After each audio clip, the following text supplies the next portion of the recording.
Հարգելի ժողովուրդ, շատ շուտով մենք մեծ պատասխանատվություն ենք վերցնելու մեզ վրա։ Մենք պետք է միասին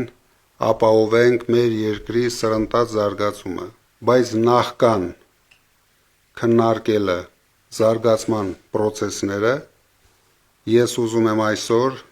ֆիքսենք ինչ ենք մենք ժառանգում նախորդ ապիկար իշխանությունից։ Ժառանգում ենք կորսված երկրորդ հայրենիք, Հայաստանի ինքնիշխան տարածքում օկուպացված տարածքներ Ադրբեջանի կողմից, արյունալի պատերազմի հետևանքով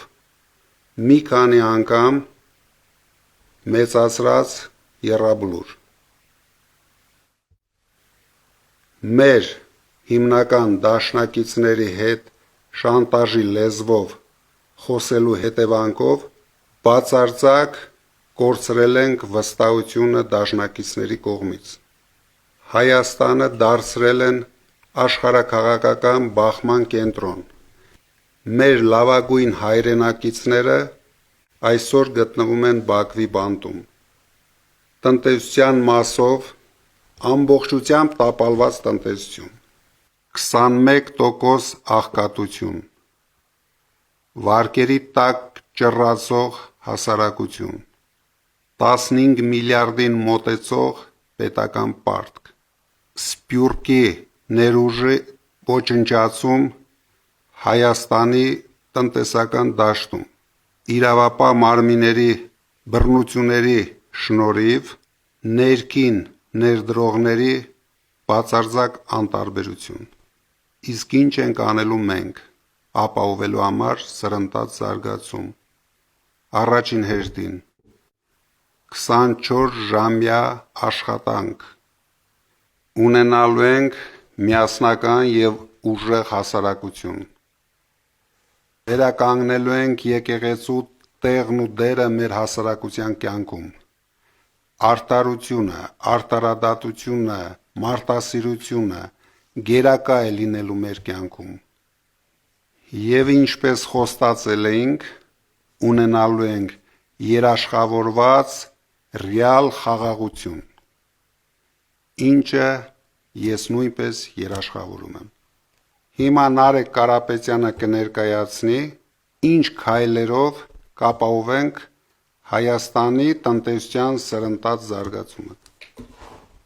Շնորհակալ եմ խոսքի իրավունքի համար։ Ինչ ծրագրեր ունենք մենք մոտակա ժամանակաշրջանում։ 2 շաբաթվա ընթացքում առաջարկվելու ազգային ժողովին օրենք, որով փոքր բիզնեսը ազատվելու է շրջանառության հարկից։ Դա ապահովելու է 5 տարվա ընթացքում 50,000 նոր աշխատատեղեր։ Կուզեի նաև նշել, որ մենք 300,000 նոր աշխատատեղեր ենք ստեղծում մեր հայրի համար, բայց Փաշինյանի կառավարությունը արդեն բացել էր Հայաստանի դռները 300,000 ադրբեջանցիների համար։ Երկրորդը, միջին բիզնեսի համար եւ նաեւ մեծ բիզնեսի համար մենք ապահովելու ենք տնտեսական այնպիսի պայմաններ, որ մեր երկիրը ամենամրցակցայինը լինի տարածաշրջանի բոլոր երկրների հետ համեմատած։ Օրինակ, միջին բիզնեսի համար կստեղծվի Հայաստանում տեղայնացնելու ծրագրեր, հայկական արտադրանքը զարգացնելու ծրագրեր, որ մեր երկիրը ներմուծումամբ չզբաղվի, այլ տեղում արտադրի։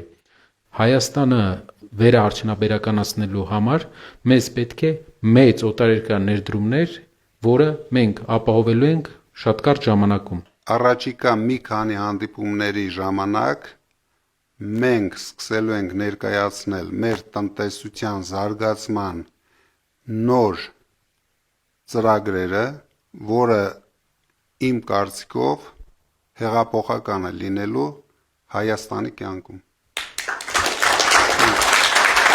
Ուժեղ Հայաստան, ազատ ու հզոր, խաղաղ ու կայուն է քո ապագան։